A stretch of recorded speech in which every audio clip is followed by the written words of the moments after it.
বাজারে অ্যাভেলেবেল মাজা ম্যাঙ্গো ছোটোর থেকে বড় কে না পছন্দ করি আমরা, কিন্তু আমাদের মধ্যে অনেকেই জানি না যে খুব সহজে বাড়িতে মাজা ম্যাঙ্গো তৈরি করে নেওয়া যায় without any preservative or food colour.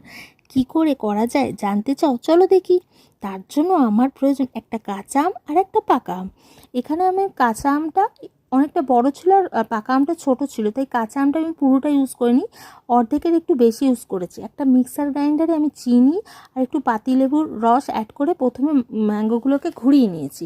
তার মধ্যে সামান্য একটু জল দিয়ে আরেকবার ঘুরিয়ে মিশ্রণটা একটু পাতলা করে নিয়েছি। একটা ফ্রাইং প্যান গরম করে পুরো মিশ্রণটা ঢেলে নিয়ে থকথকে হওয়া পর্যন্ত অপেক্ষা করেছি। বেশ গাঢ় হয়ে গেলে, লিকুইডটা একটু থকথকে হয়ে গেলে আমি গ্যাসটা অফ করে মিশ্রণটা ঠান্ডা করতে দেই। পরে একটা বাটিতে পুরো মিশ্রণটা ছেঁকে নিলেই রেডি আমার মাজা ম্যাঙ্গো। দেখো কতটা মাজা ম্যাঙ্গো পেয়েছি আমি। এবার এটাকে ঠান্ডা করে ফ্রিজে রেখে